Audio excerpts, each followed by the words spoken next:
While most of the world was getting ready to welcome the new millennium, on December 30th, 1999, in Welsh, a small rural town in Oklahoma, a police investigation was beginning into the fire at a family home and what at first seemed to be the disappearance of all its members.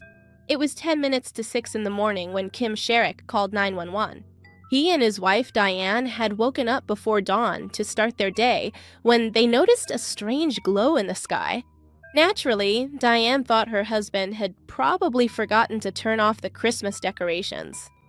However, when he assured her that he had turned them off, they both went outside to see what was causing that strange reflection in the sky. It wasn't their Christmas tree, nor was it a UFO. It was their neighbor's house that was on fire. If there's one thing we need to emphasize, it's that Welsh is actually a really small town. Its population barely exceeds 600 people, and they don't even have a real fire department. Instead, their firefighters are actually a group of volunteer citizens who respond to emergency calls. Being a firefighter isn't the main job for these people, and for that reason, they don't live at a fire station either, so they started arriving to be firefighters. At the scene around 6:10 in the morning, each one individually coming from their own home. They fought the fire for between 1 and 3 hours before they were able to put it out, and it was one of the firefighters who volunteered to go into the clearly damaged house to check if there were any people inside. After several minutes, this person came out of the structure and went straight to the officers from the Craig County Sheriff's Office, or the CCSO, to tell them, "There are fatalities, just one from what I saw." Officially, according to the records, the police said the body was found between 7:30 and 7:33 in the morning, and immediately, by order of the sheriff himself, medical examiner Donna Warren was called. The body had been found in one of the bedrooms, lying face down on the bed, in an unnatural position. The most shocking thing, however, was the condition of the corpse, which had been practically destroyed by the fire. The skin on the torso and buttocks was so badly burned that the muscles were visible to the naked eye. The lower part of his legs and his feet were completely incinerated, but the most striking thing was the condition of his head. Clearly, the injuries to that part of the body had not been caused by the fire. The skull was fractured in numerous places. And right next to him, there was a pile of bricks, so the officers concluded that they had been used as a weapon. When they informed the sheriff about this, he immediately ordered them to call the SBI, which is the State Bureau of Investigation. In other words, a kind of FBI for the state of Oklahoma. Although there was a fatal victim who didn't seem to have died because of the fire, it wasn't normal for the sheriff's office to request help from the OSBI so quickly, especially since they hadn't even confirmed whether the fire had been set intentionally. When one of the officers tried to find out more about why they were immediately handing the case over to that agency, the sheriff simply replied, "We have too many problems with this family." And it was true. Just to give you an idea, the people from the CCSO didn't go back into the house until the OSBI agents arrived. At the time, they waited where there were 3 cars parked in front of the house, although they quickly noticed that something was off. The Freemans only had 2 cars, a white pickup truck that belonged to Dennis Freeman, the father of the family, and a silver 1998 Toyota Corolla that belonged to his wife, Kathy. The third car was pretty unique. It had a personalized license plate that said Dragon Wagon, along with several bracelets and decorations hanging from the rearview mirror. Many of those decorations were blue and gold, the colors of Blue Jacket School in Veneta, a nearby town.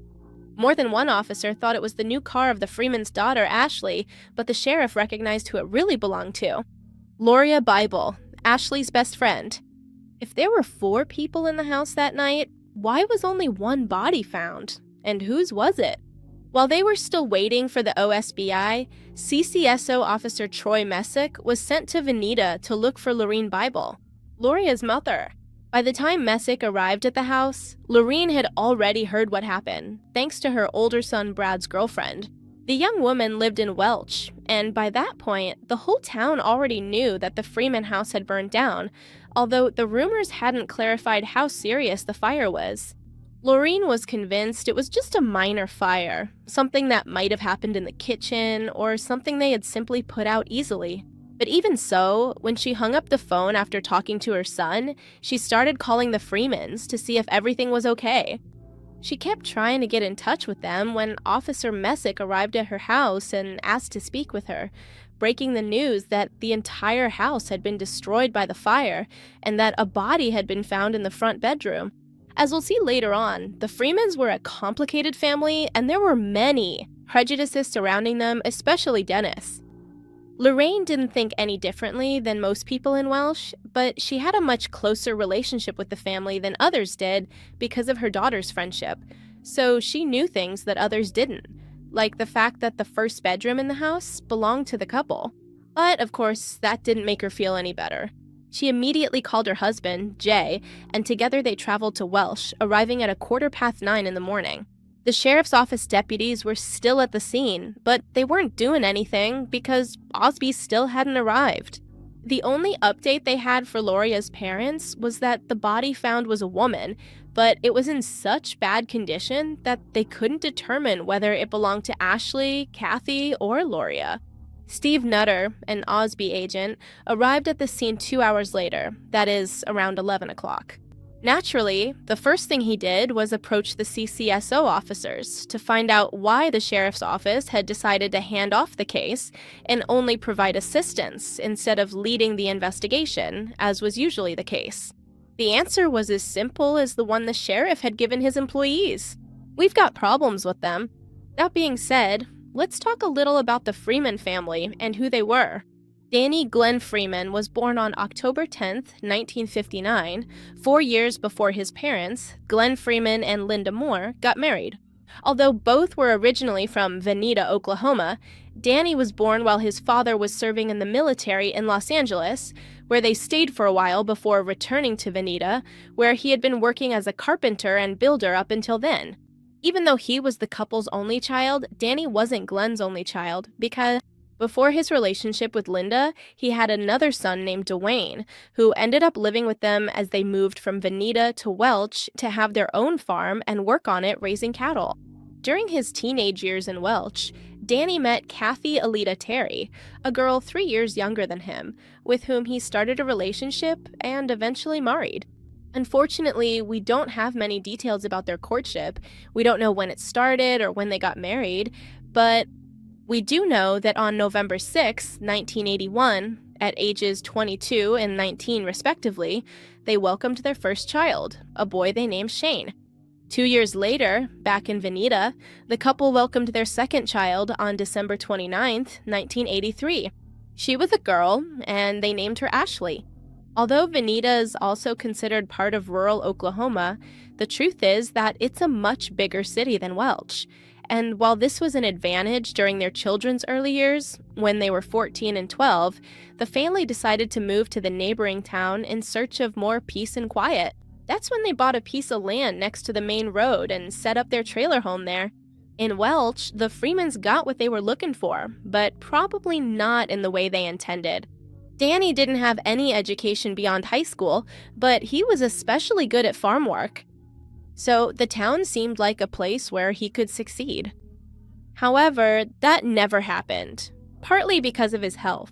There isn't much information about it, but according to several sources, once they were settled in Welch, Danny had an accident. He shot himself in the forehead. It happened while he was cleaning one of the rifles he and his sons used for hunting. The chamber plug shot out, hitting him in the head and going through his skull, lodging in his brain. Without asking for help, Danny drove himself to the town clinic, where he spent 2 hours without receiving medical attention. So, tired of waiting, he got up, got in the car, and drove for 2 hours. With a bullet in his head, all the way to the hospital in Veneta, where the doctors, hardly believing what they were seeing, rushed him into surgery, where they had to replace part of his skull with bone from his hip. Although he didn't suffer any serious after effects, the incident not only left him with a huge scar on his forehead, but also a tendency to get terrible migraines whenever he exerted himself too much, which eventually made it impossible for him to work and caused his marijuana use to increase. Most days, Danny spent his time at home, smoking and doing little else. While Kathy was the main breadwinner for the family, her job isn't very clear. Some sources say she was a nursing assistant, while others claim she worked at an optical products factory. In any case, all sources agree that it wasn't a job that paid much, so it was pretty common for them to have to turn to her mother, Celesta, and her stepfather, Bill Chandler, for help. Danny didn't have a very good relationship with them.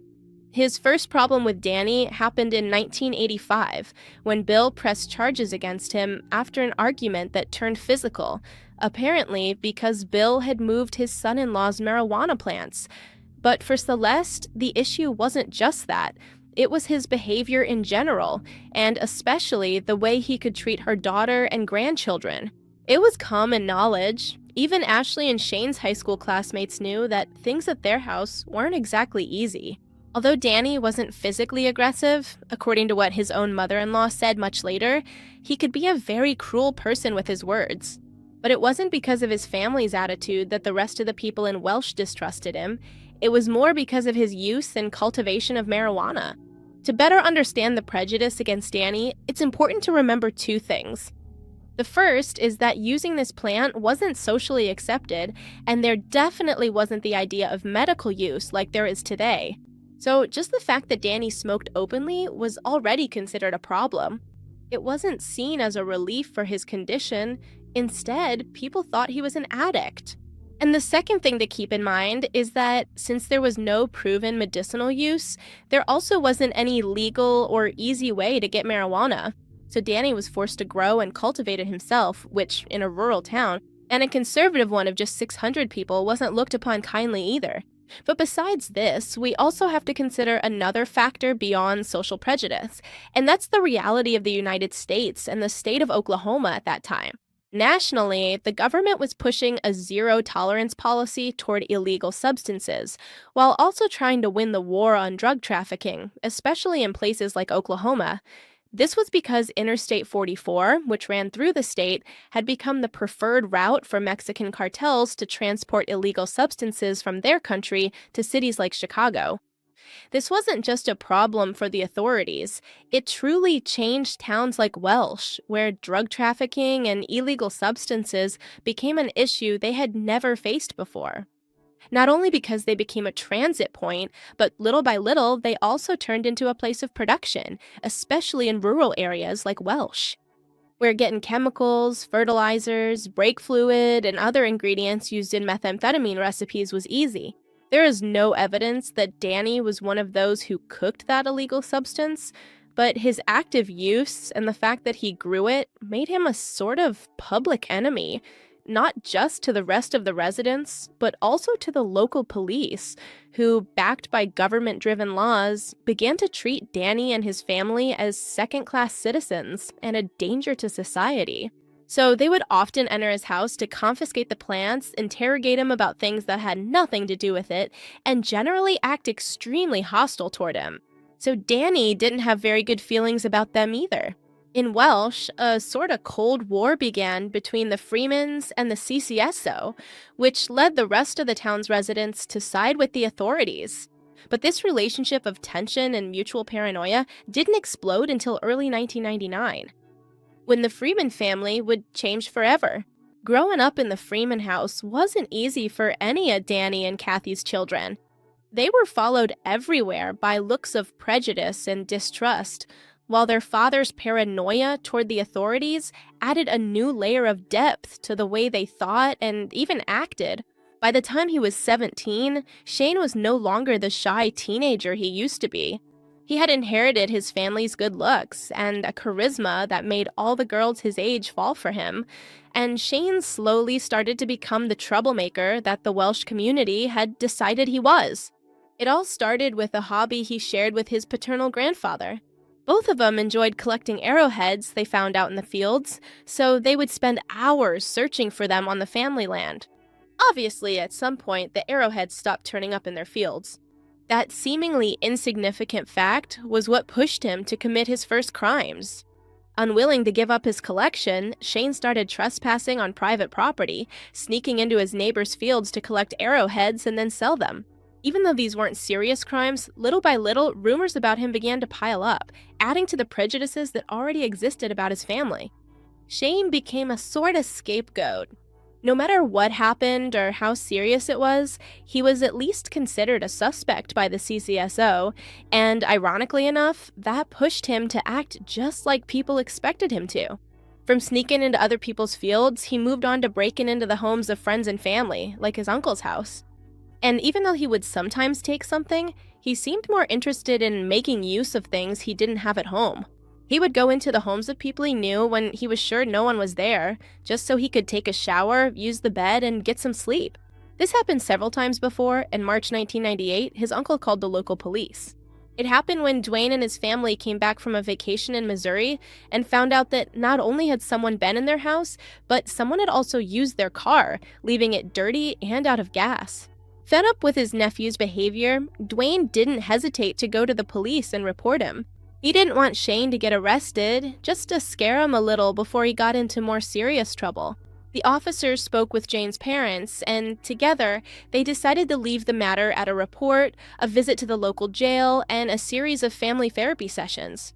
Although this did improve the teenager's attitude at the time, it only lasted a couple of months. By the end of the summer of 1998, Jane was arguing with her father again, who, as punishment, had taken away her phone privileges, and that pushed her to go back to delinquent behavior.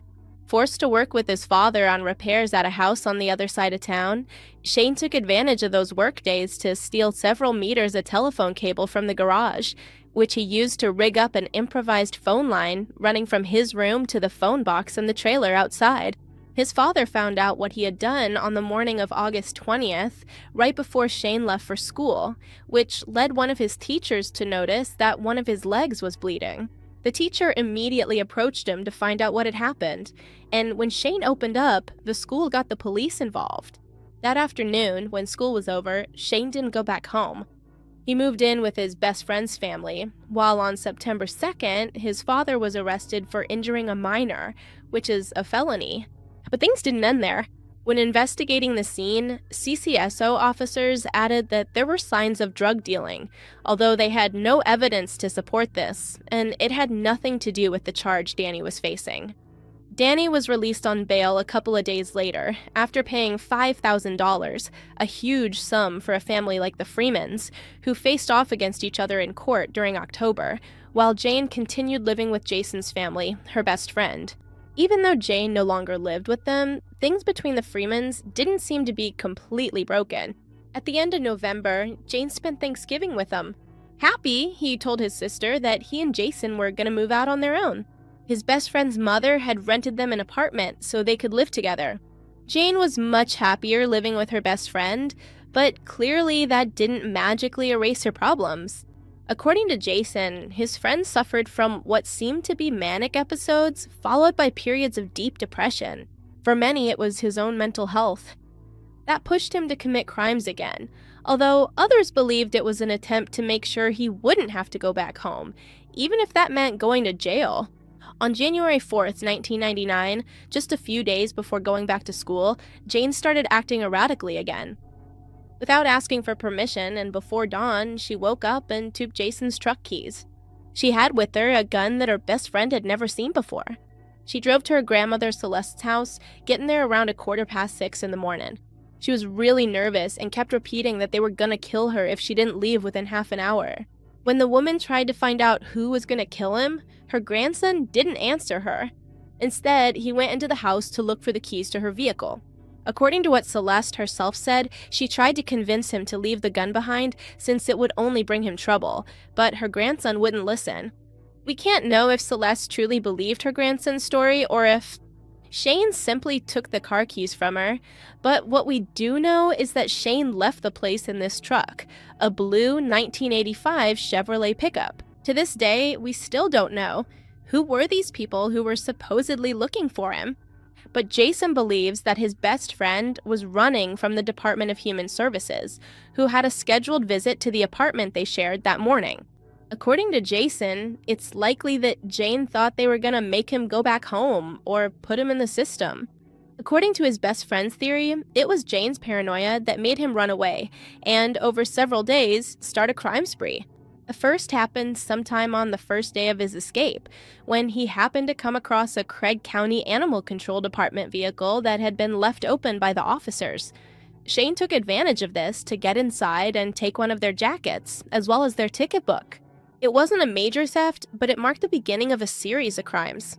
The next day, January 5th, Shane went to his girlfriend's house and spent the afternoon with her until 5:30 p.m. But he came back at night to watch her at her high school basketball game in a nearby town, where he stayed until late. That night, Jason and his family reported him missing, although he was entered into the system as a fugitive because of the thefts. On Wednesday the 6th, several people reported seeing him in Blue Jacket, a small town in the area, driving his grandmother's car. That same day, but later, about 100 miles away, two girls driving down the highway were pulled over by a police officer who looked way too young, and he asked them for their information. After this, they kept driving but stopped next to a police patrol car because the situation seemed so strange. They decided to tell these other police officers what they had seen, since the age of the officer who had pulled them over earlier seemed really suspicious to them. Obviously, impersonating a police officer is a crime, and it can be extremely serious, so the police immediately searched for the car the girls had described, starting a chase that made Jane abandon her grandmother's vehicle and continue fleeing on foot, heading into a wooded area where the authorities tried to follow her using search dogs, but it was impossible. When they searched the abandoned truck, the police found 2 loaded guns, but for some reason, they became convinced that Jane had a third one with them, which wasn't true. Without a vehicle, the teenager walked through the woods for hours until she came across another Ford F-250 truck, which had the keys in the ignition. So, without hesitation, she got in and decided to head back to Craig County, probably because she didn't have any money or food, and it would be easier to get some in a place she knew. On January 7th, Shane decided to rob his sister's best friend's house, that is, the Bible family's home. He parked the truck in the woods and spent the night there. The next morning, when Lorraine, Jay, and Loria herself left the house for their various obligations, Shane went inside the home, where he ate, took a shower, watched TV, and picked out a few things to take with him, like blankets, a t-shirt, and sweatpants belonging to Loria, as well as her savings, which totaled $67. Most importantly, though, were the several guns he took. The next day, near the intersection of Route 44, 30, and 40, the truck he had stolen broke down. Even though there weren't many people around, a neighbor recognized him and called the police. The first officer to arrive at the scene was David Hayes at 4:20 p.m. He was, by the way, the older brother of the undersheriff. According to the files and orders Hayes had received, Shane was an armed and dangerous fugitive, so he got out of his vehicle with his weapon already drawn, even when the teenager was just standing next to his truck. They exchanged a few words, and just 4 minutes after the officer arrived, a gunshot was heard. From the very beginning, it was said that it was self-defense, that Shane also had a gun and had pointed it at Hayes, but there was never any clear evidence of that. There was no official report on the events, nor any public statement. In fact, there wasn't even an autopsy, and the worst part is that nobody in Welsh, except for the Freemans, cared.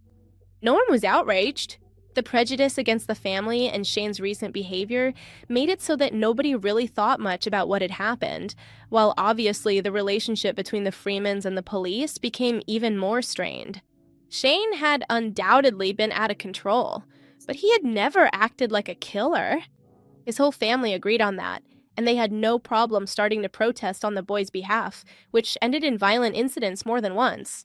Danny's paranoia seemed to have grown, but this time for a logical reason. On more than one occasion in the following months, he warned those around him and anyone who would listen that if anything happened to him or his family, it would be because of the police. 11 months later, their house caught fire. Lorraine and Jay Bible had never been close to the Freemans, despite their daughter's relationship. However, when they arrived at the scene, they realized they couldn't trust either the CCSO or the OSBI. The sheriff's office officers literally refused to go into what was left of the house. And the other agencies seemed to blindly believe their colleagues, who, without thoroughly searching the house, had decided that Danny Freeman killed his wife and kidnapped both his daughter and her best friend, with no evidence. Simply, what they thought had happened. The lack of interest in conducting a thorough investigation was obvious from day one. On December 30th at 5 p.m., after entering the house only once, the authorities handed over the keys to the scene to Danny's brother, claiming they had already done their job there. They didn't secure the scene, they just left, which obviously outraged Gloria's parents and Dwayne himself, who not only took turns watching over the scene, but also, thank you. The next morning, once the smoke had cleared, they decided to go into the house to look for any kind of clue that might help find the girls and Danny. The next morning, when Lorraine and Jay arrived, they went into what was left of the house with Dwayne, and honestly, they didn't have to look very hard.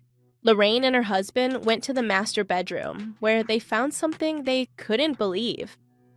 Another body, and the description of it was horrific. Lorraine described it as there being nothing from the jaw up, just ground up flesh. She was just trying to make sense of what she saw. Not even a minute had passed since they entered, and they had already found a second body, which showed just how poorly the authorities had done their job, though they still had to call them, because they're still the authorities. While they waited for the officers to arrive at the house, the three of them examined the body more closely. It was almost under the bed, partially covered by the deflated water mattress. The upper part of the corpse was covered by a rug, which could have hidden it from the officers' not-so-attentive eyes. In fact, when the Bible couple looked more closely at the body, they realized it had boot marks, like the ones the police wore. In other words, it had been stepped on by at least one of the officers without being found. Unlike the body found by the authorities the day before, Dwayne, Jay, and Lorraine immediately recognized who it belonged to. Even though half of his face was destroyed by a gunshot, this exposed a metal prosthesis, just like the one Danny had on his forehead. They had found the only suspect the authorities had. Now, what were they going to say? When the officers arrived, this time they actually bothered to preserve the scene, and tried to get the victims' family members to leave, but obviously none of the three agreed. The authorities had proven to be incompetent, and Lorraine was not about to leave so they could be negligent again. So that morning, she was the one who led the search of the Freeman house.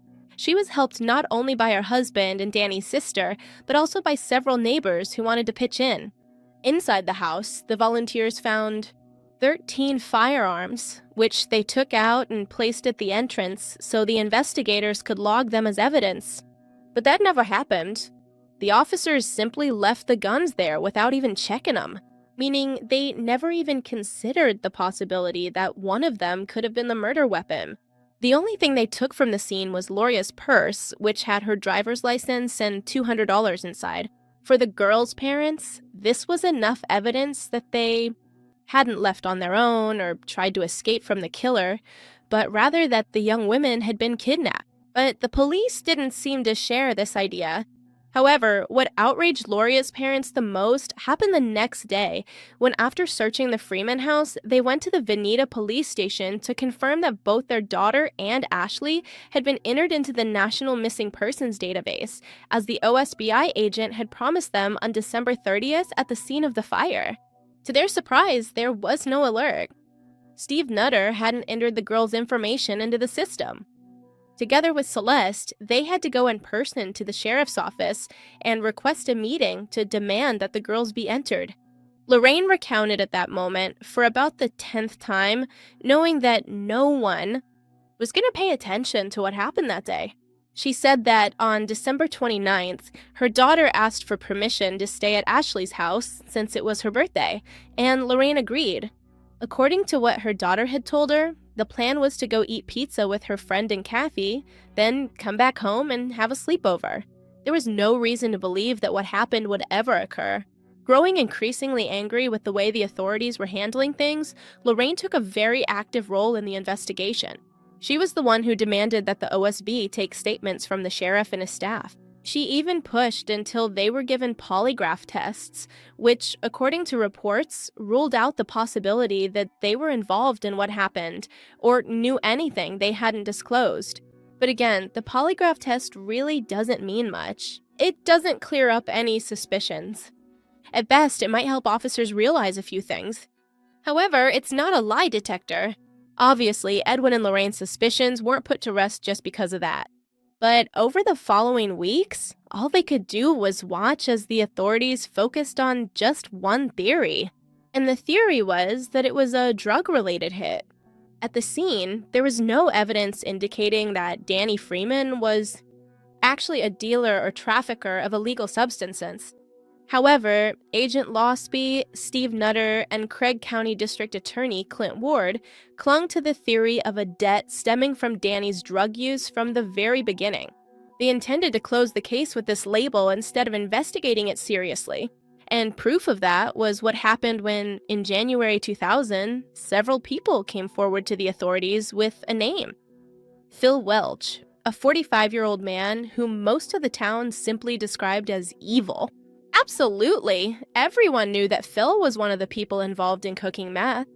It was common knowledge that he had two houses, one used solely for his business, and the other where he lived with his wife and children, whom he constantly abused.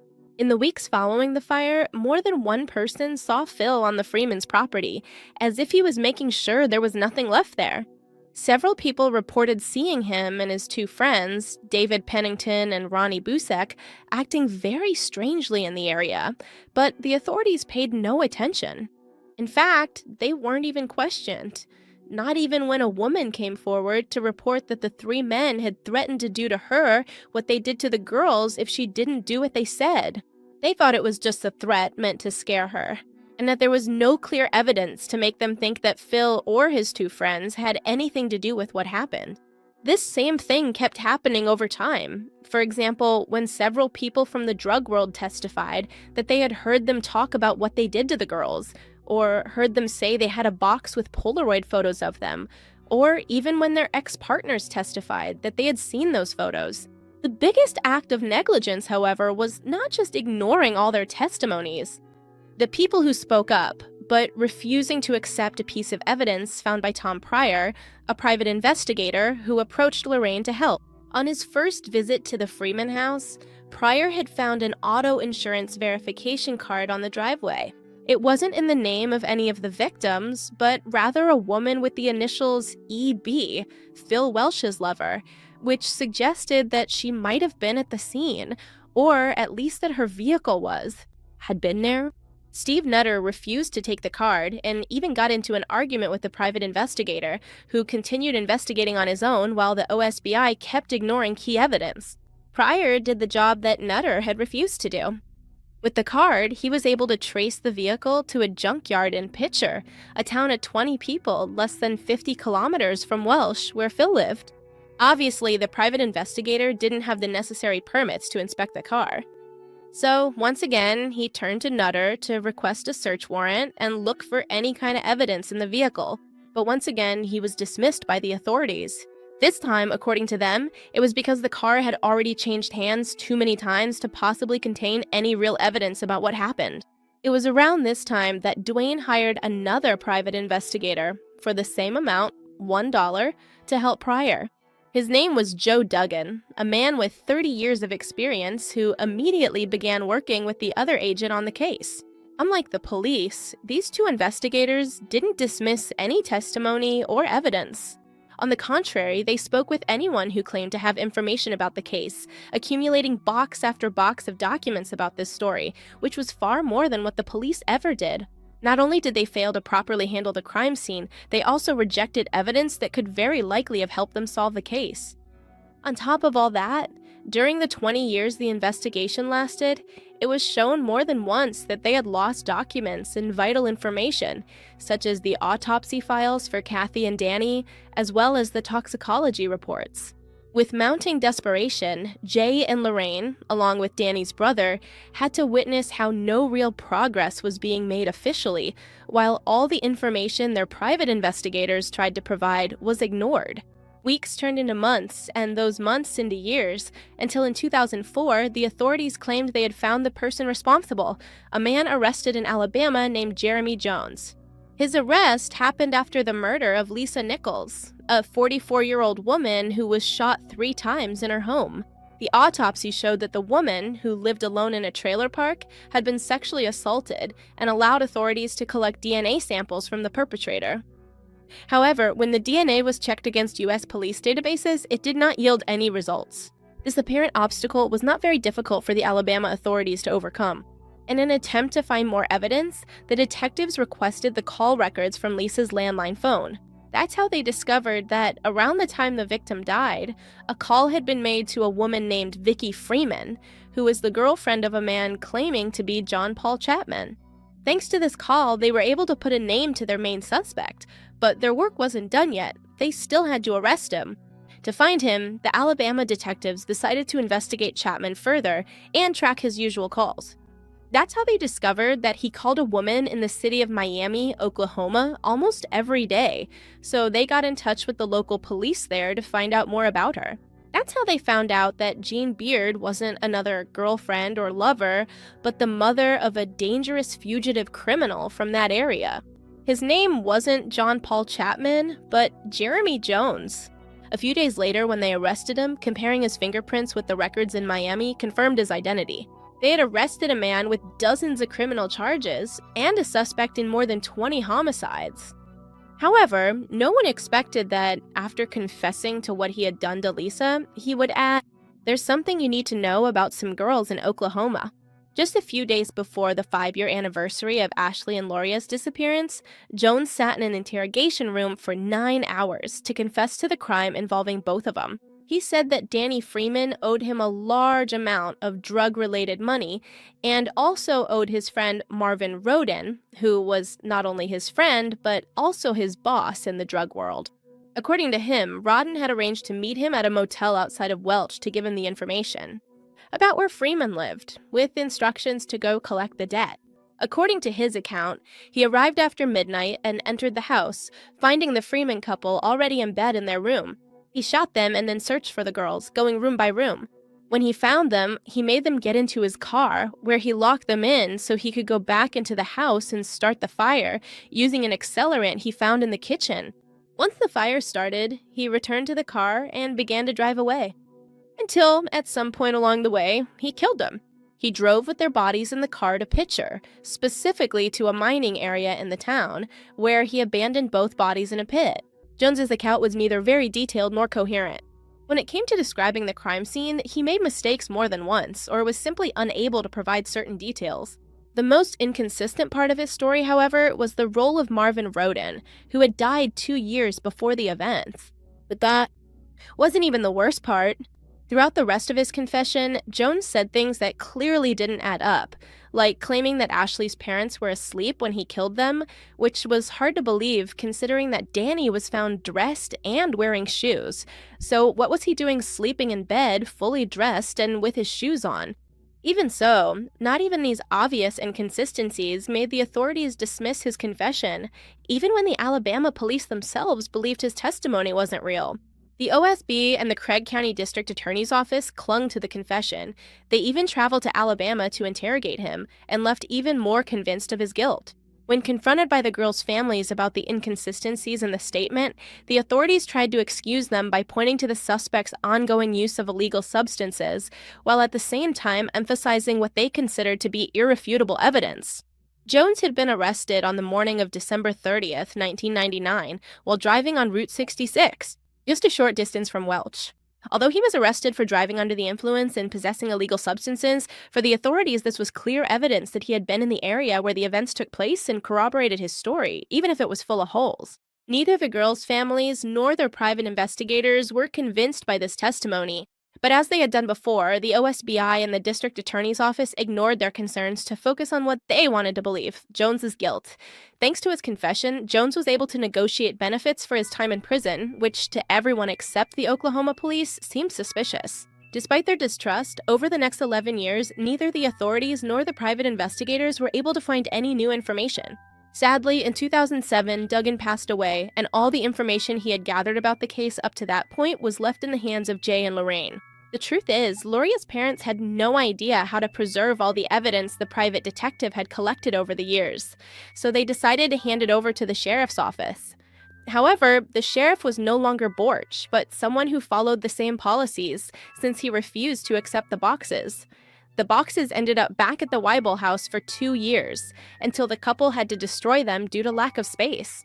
With no progress and losing hope, Ashley's grandparents and her uncle decided to have her legally declared dead in 2010, but for Jay and Lorraine, that was not an option. For another 6 years, there were no further developments. It took the case file being handed over to another OSBI agent for it to be taken seriously and properly analyzed. Agent Tammy Ferreira was the first to take seriously the testimonies of people who had come forward to the authorities. The problem was, so much time had passed that several of those witnesses had died for one reason or another. Despite these obstacles, Tammy kept trying, and this time she worked alongside Loria and Ashley's families. That same year, in an attempt to get new leads, Lorraine and one of her nieces created a Facebook page called Find Loria Bible, hoping to reach more people and hopefully find some new clue about what happened. Despite Lorraine and Tammy's efforts, it still had to take another year before there was a real breakthrough in the investigation, and it only happened thanks to a change in the Craig County Sheriff's Office. In 2017, Heath Winfrey took office as sheriff, and before fully settling into his new office, he decided to do a thorough cleaning. It was during this that he discovered a forgotten box. When he opened it, he found dozens of leads and reports about the Freeman family case that had not been officially considered by the authorities. Even though this wasn't new information for Lorraine or the families, it was the first time this evidence had reached people who genuinely wanted to investigate the case. And that was exactly what allowed the investigation to be reopened. Sheriff Winfrey got in touch with Agent Ferreira and also requested the help of Gary Stansel from the county prosecutor's office to carefully analyze each item in that box, which, as was later discovered, was a replica of the private detective's investigation. Among all the evidence was the insurance card in Eby's name. The official record showed that the OSB had spoken with her and her boyfriend Phil Welsh in 2003, but they had been ruled out as suspects. However, when they contacted her in 2017, the woman admitted she had lied during that conversation, saying she had not been with her boyfriend that night and that he had taken her car on the day of the incident. Phil Welsh soon became the main suspect in the investigation, and the new investigators found that not only were there witnesses who had seen him on the Freeman property in the days following the fire, but there were also people who had heard him bragging about the murders. Even worse, some had seen photos of Ashley and Loria tied up, with duct tape over their mouths, clearly terrified.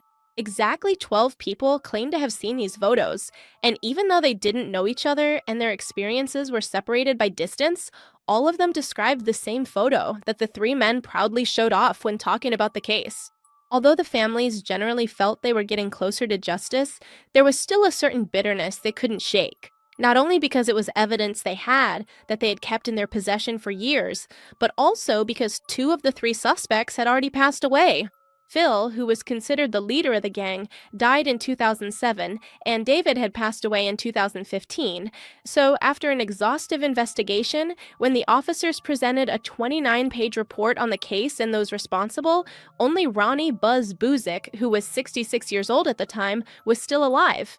The information presented by Ferreira and Stansel was convincing enough that by the end of 2017, an arrest warrant was issued for Buzik, which was only carried out in April of 2018.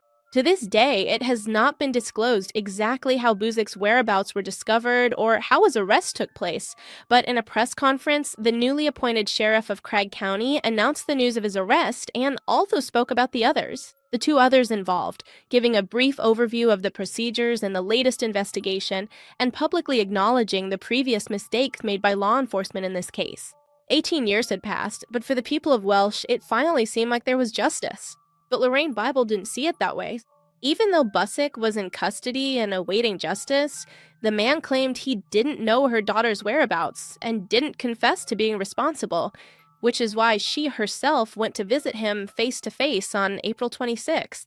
Sadly, she couldn't get a single word out of him beyond what he had already told investigators. Ronnie Busick was officially charged with 7 counts, 4 for the murders of Danny, Kathy, Ashley Freeman, and another for Loria Bible, 2 counts for kidnapping the underage girls, and another for setting fire to the family home. But despite the seriousness of the charges and public pressure to finally bring him to justice, Busick never went to trial. The Oklahoma District Attorney's Office knew their case against the accused wasn't strong.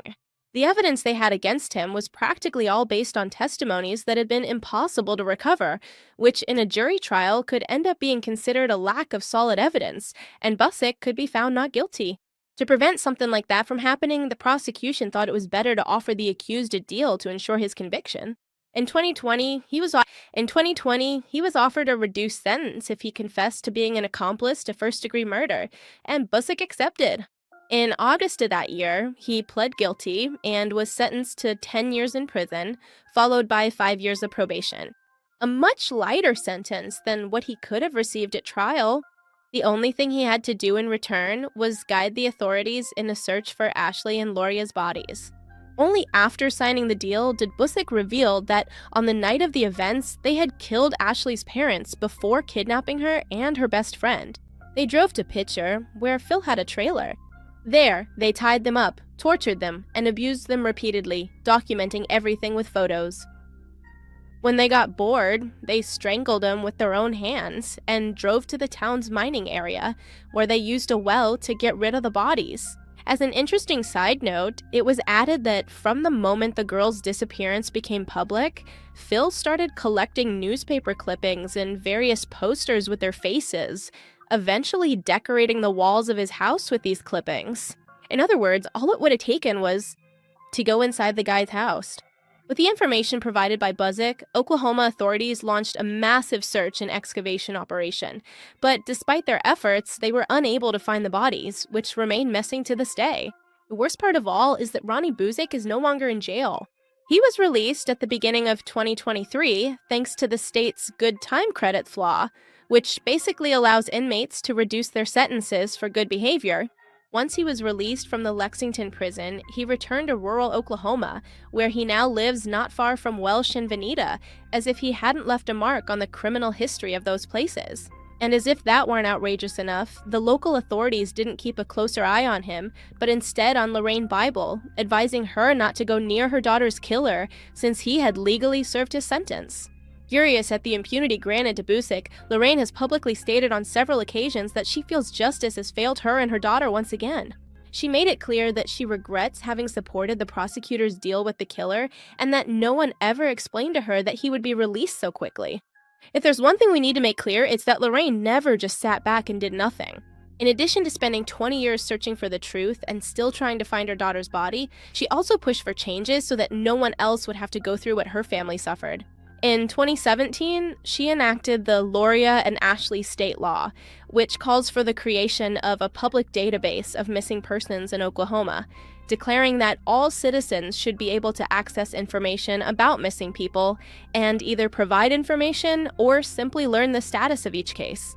In addition to creating this system, the Loria and Ashley law proposes that individuals convicted of homicide cannot be released from prison until they have served at least 85% of their sentence.